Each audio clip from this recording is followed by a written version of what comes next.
Hello guys, good morning. Once again, this is Autoboy Zone. So may bisita tayo guys na bago dito, napadpad. Itong Porsche Cayenne Sport. So ang issue nito guys is no crank, no start. So initial findings ng nung scanner ay short doon sa alternator. So yung battery yung battery guys tinest namin.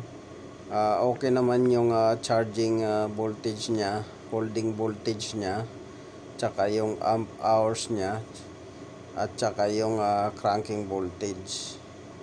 So chinik namin yung cranking voltage nya, cranking amps, yung CCA, tapos yung charging voltage chinik namin, tapos yung holding voltage nya, at saka yung load nya.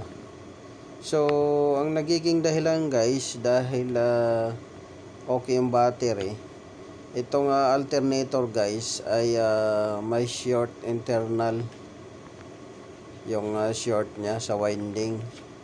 So hindi na siya nagcha-charge. Bukod sa hindi na siya nagcha-charge is hindi pa siya guys, ibig sabihin hindi na siya nag-charge, hinihigupan niya guys yung may parasitic draw siya na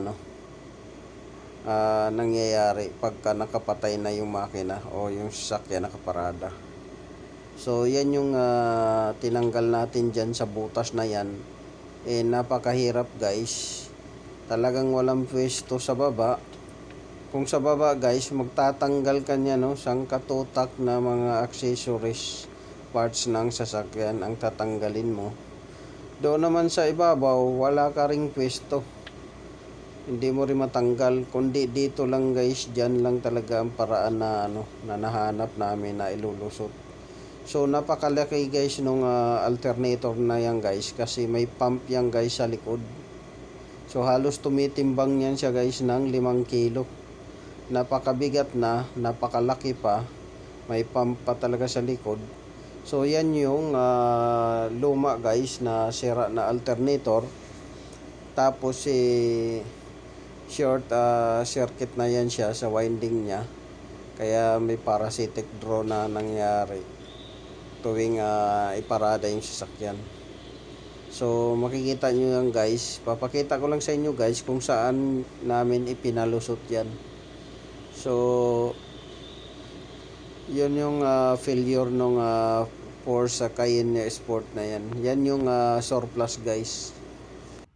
So makikita nyo dyan guys, marami kaming tinanggal dyan ng mga accessories sa ibabaw, dahil ninanapan ko guys ng paraan dyan kung saan talaga pwede lusot. Nagtanggal na dun guys sa upper mount nya, arm nya, sa engine arm nya, upper mount. Walang pesto talaga guys, napakasikip talaga.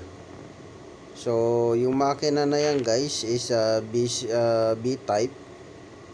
So napakahirap gumalaw nung makina na yan dahil nasa sobrang sikip. Halos yung pagitan ng makina sa gilid is 1 pulgada na lang guys.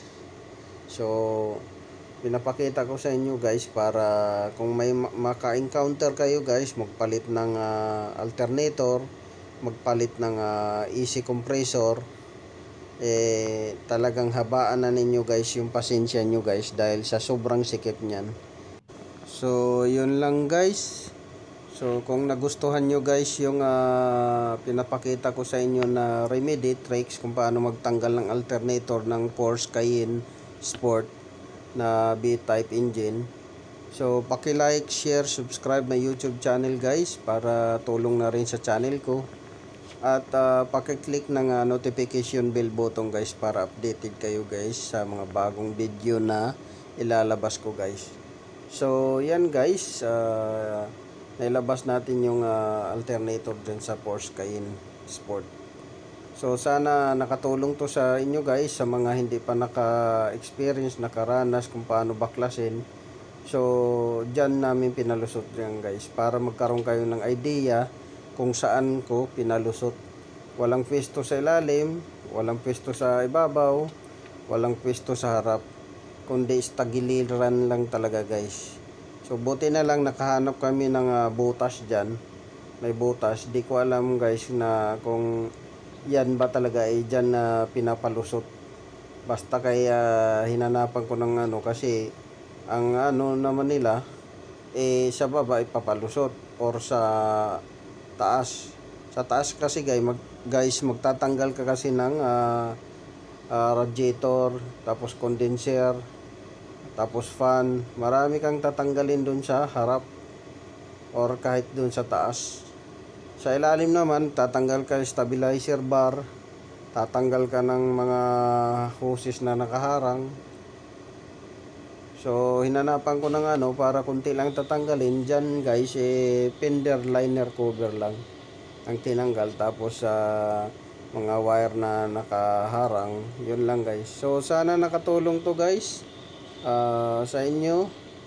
So once again, this is Autoboyson. Maraming salamat.